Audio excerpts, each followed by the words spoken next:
Hello, Star Wars unboxing fans. Welcome to another episode of Darth Tuba Star Wars Unboxing Show. I'm your host, Darth Tuba, still looking to rebrand. So, because Darth Tuba Star Wars Unboxing Show, it seems like a long name. So, any ideas?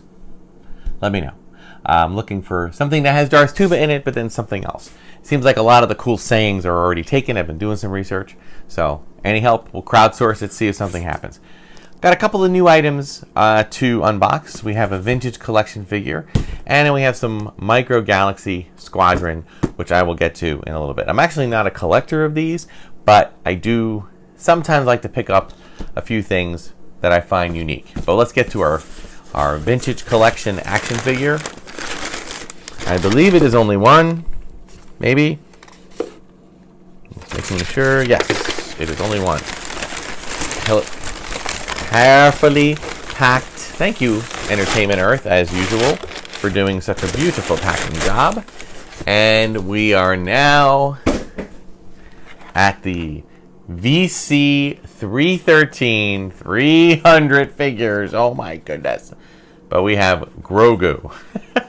it's very much, they should call it Grogu with pram and cover and Beskar vest. There's a lot to this. And they have to, because look at how tiny Grogu is. They couldn't charge the same price for this figure and not have more to it. So that's always nice. It's cool. I do keep these in the package. However, if I do find this one out in the wild, I might pick up a second one to open him up. He's really cute. I really like it. I'm really curious at how they're gonna play out Grogu. Because, this is hard. Grogu's is a cute character and cute sells. I get that.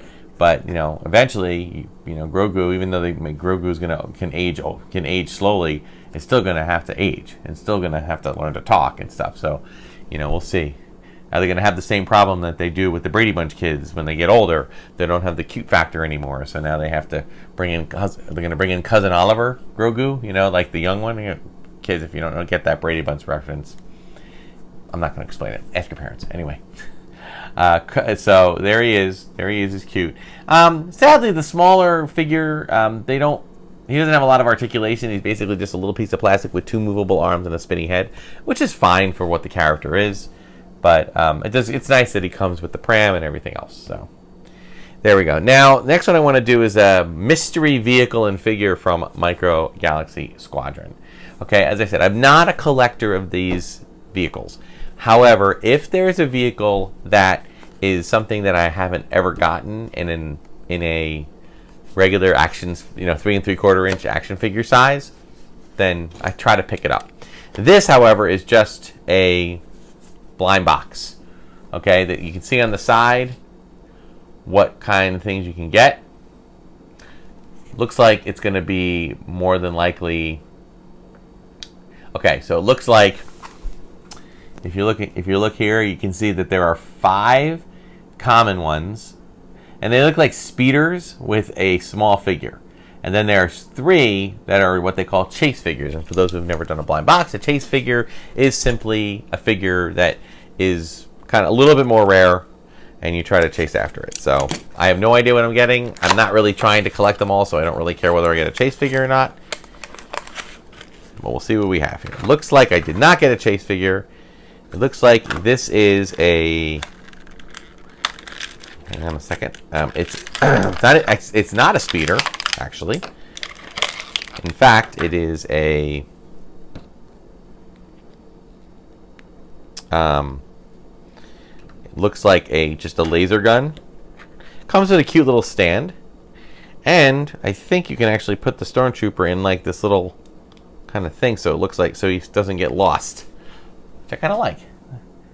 So it's a stormtrooper and I'm guessing it's the canon that the remnant stormtrooper from Mandalorian might have been operating in the last episode of the first season, the one where Mando jumps on it later on. So that's cool.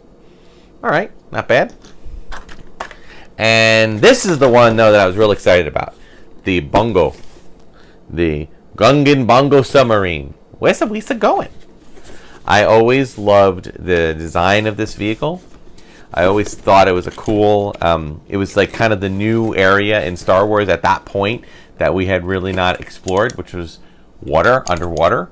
And I was really excited about that. I thought it was a cool adventure that they had. I remember that, I've told this story before, but I remember that in, when episode 1 came out, in addition to all the toys and all the merchandise that they had, they also released a lot of children's books. And the children's books, they would usually take a segment of the story and just kind of condense it into one little story.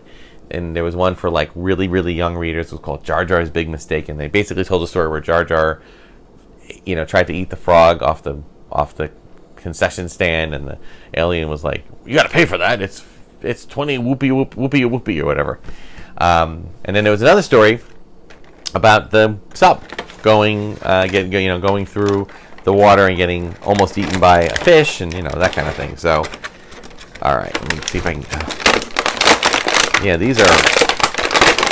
There we go. Okay, and then we have a stand. Come on.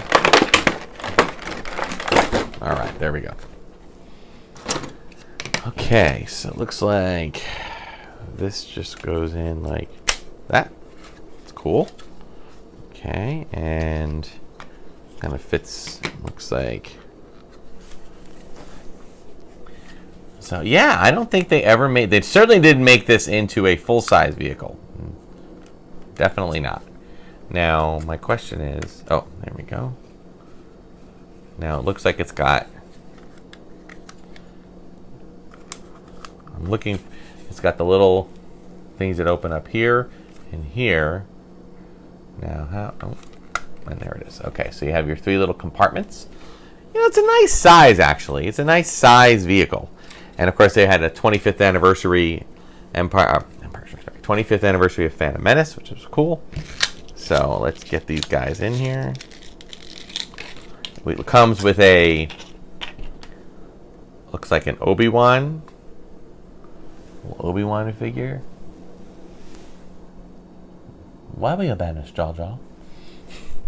All right, so wow, you can actually put quite a few figures in here. I'm going to put him kind of where he belongs, which is in the front pilot seat.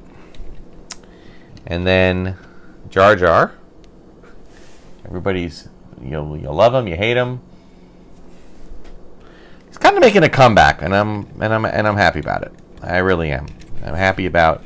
I think it's just because, Star Wars is a very personal thing for me, and I don't believe that there are. I don't like. I like to think that, there's an inherently good people in the world, and I don't like. Okay, all right, there it goes.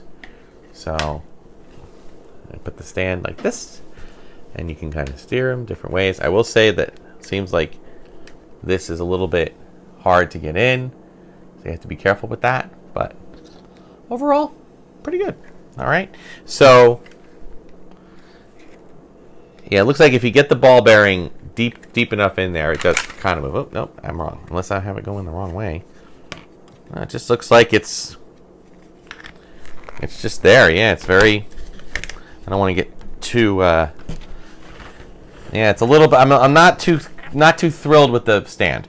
The stand, I mean, it's good, but if you try to manipulate this, I mean, the ball bearing idea is supposed to stay tight in there so that you can tilt it one way, tilt it the other. This one, it's like basically it'll stay on if it's straight.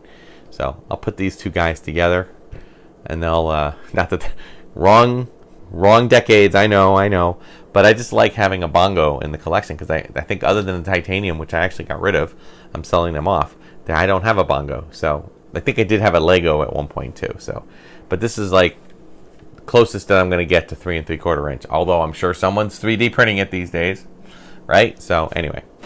So that will do it for this episode of Darth Tuba Star Wars Unboxing Show. 2 different brands of newness, okay? But, they're coming up with good stuff, and it's really great. I won't be collecting all of it, but I'll be collecting some of it. So thank you so much for watching. Check me out on Instagram and Twitter. Check out Instagram and X. Excuse me, I'll never get that. Check out all the other content of Red 5. Red 5, thank you for supporting the Net channel as always. Until next time, may the Force and the toys be with you.